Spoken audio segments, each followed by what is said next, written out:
As the Green Bay Packers gear up for the upcoming draft, excitement is palpable among the fan base.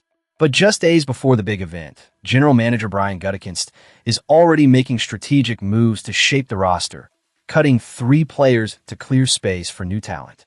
Fans, where are you watching from? Share your thoughts on these roster decisions as we dive into what's brewing in Green Bay. In a move that may not come as a shock, but nonetheless carries weight, the Packers have waived tight end McCallan Castles, cornerback Tyron Herring, and off-ball linebacker Jamon Johnson. Each of these players found themselves primarily on the practice squad last season, and the reality is that their exits signal a broader strategy as Green Bay prepares to refresh its lineup. Let's break this down. Jamon Johnson, an undrafted rookie who signed with the Packers, had a modest contribution, amassing just 67 defensive snaps and 25 on special teams in 2025. Most of his action came during a Week 18 game against the Minnesota Vikings, a contest where the team opted to rest its starters. This lack of significant playing time speaks volumes about his development and the team's confidence in his abilities. McCallan Castles was brought on board as a response to Tucker Kraft's injury, yet he too never found his footing on the field, ultimately sidelined by his own injury. Tyron Herring's journey with the Packers has been somewhat similar. Multiple stints as an undrafted rookie without any regular season snaps to his name highlight the challenges he faced in carving out a role on this competitive roster. With these cuts, the Packers have trimmed their roster down to 76 players, leaving room for potential new additions.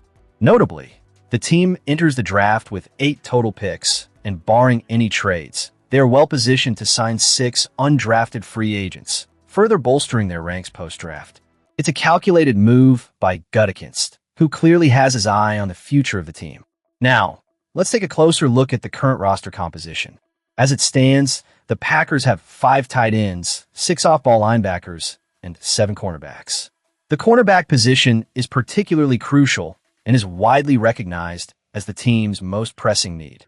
The Packers' secondary has been under scrutiny, and addressing this gap in the draft will be pivotal for their defensive strategy moving forward. While the tight end and linebacker positions boast solid starters, depth will be a key consideration for Gutekunst. It's essential to not only think about the immediate future, but also the long-term viability of the team. The front office has clearly been diligent in their pre-draft assessments, and while these recent roster moves may not seem monumental, they illustrate a commitment to aligning the team's needs with the talent available in the draft. As we digest these developments, it becomes clear that the Packers are not merely clearing space, but are actively reshaping their roster for what lies ahead.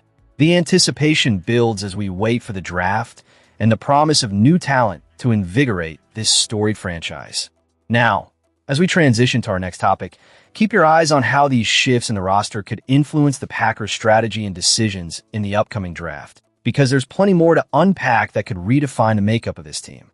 Jordan Van Den Berg is a name that's starting to resonate in NFL circles, and for good reason. When he says it's in his DNA to be a professional football player, there's a lineage of athleticism backing him up. His grandfather, Francois Van Den Berg, carved out a spot in bodybuilding history, finishing in the top 6 of the Mr. Universe competition not once but twice. His grandmother, Joan Rachi, etched her name in South African swimming records. It's this genetic legacy that fuels his ambition, making him one of the most underrated prospects in this year's draft class. The Green Bay Packers are among the 9 teams that recognized his potential and brought him in for a pre-draft visit. So, where are you watching from, Packers fans? Share your thoughts in the comments below. Reflecting on his experience, Van Den Berg expressed genuine excitement. "It's been awesome," he told Packers on SI after his visit. "I've been traveling. I've been living the dream. This is everything you could dream for when you're in high school. But let's not gloss over the road that got him here." His journey began in South Africa, where he was born, before moving to the Atlanta area at the tender age of 10. Back in high school, Van Den Berg stood as a 6'3", 230-pound linebacker at Providence Christian Academy. Despite earning all-state honors, he was a 0-star recruit. Yes, you heard that right, 0 stars. "I had one D3 offer," he recalled. "I knew what I was capable of doing. I knew I had the ability to play at a Power 4 school. So, I decided to bet on myself and walk on at a junior college and prove myself to the world."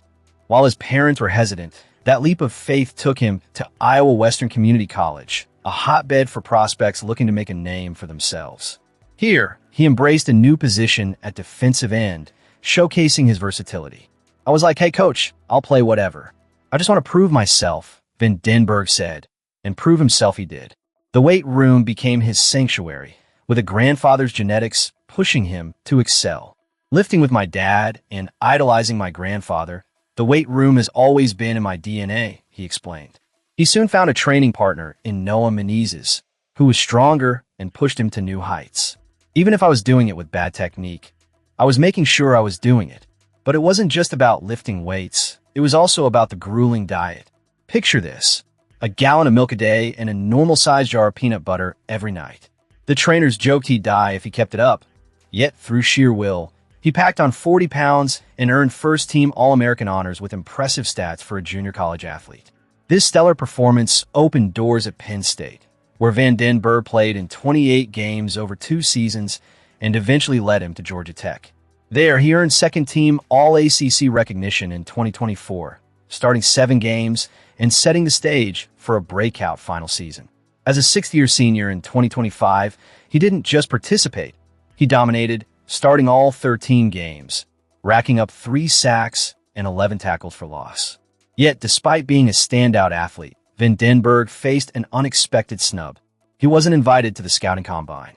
Determined to make a statement, he showcased his skills at Georgia Tech's Pro Day, where he lifted an impressive 35 reps on the 225-pound bench press. His 40-yard dash time of 4.94 seconds and a 20-yard shuttle time of 4.19 seconds turned heads, with the latter being nearly half a second faster than any interior defensive lineman at the combine. His relative athletic score of 9.99 ranks second all-time among defensive tackles, a testament to his exceptional athleticism. Woody Thompson, a performance specialist at Exos in Pensacola, recognized Van Denberg's unique talents early on. He just floated a little bit, Thompson remarked, impressed by Van Denberg's agility for a man tipping the scales at 315 pounds. The more we started training, it just kept being more and more obvious that he was very uncommon for his size. But it's not just raw talent that sets him apart. Thompson highlighted Van Denberg's work ethic and attitude. He's very dialed in with attention to detail. He listens intently, Thompson noted, emphasizing how Van Denberg's desire to be coached could lead to long-term success. The mentality that Van Denberg brings to the field is one of a fighter. Georgia Tech coach Brent Key captured this essence perfectly, stating, "Every play is a street fight to him." Growing up playing rugby in South Africa, Van Denberg revels in the physicality of the game. "I just love running through people, taking on double teams. I'm seeking contact on the field. I just love it," he said.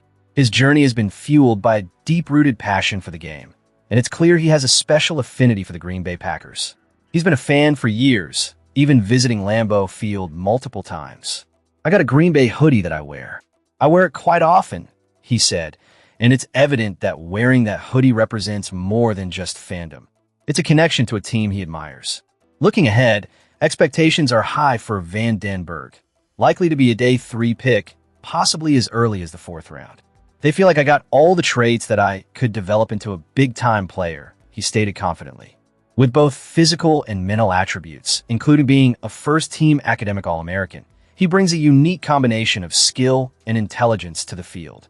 As he prepares for the next chapter, Van Denberg carries with him the legacy of his family. His grandfather, who still resides in Florida, is proud and excited about his accomplishments. Reflecting on what it will mean to hear that life-changing phone call on draft day, Van Denberg said, "It will be surreal. I've always been a firm believer in my faith," he added. "I know God took me on this crazy journey for a reason. I just can't wait for it to all come true." As we wrap up this segment on Van Denberg, it's clear that he possesses the drive, talent, and mindset that the Green Bay Packers value. Will he be the next hidden gem to shine in the NFL? Only time will tell, but one thing's for sure. He's a player to keep an eye on as we head into draft season.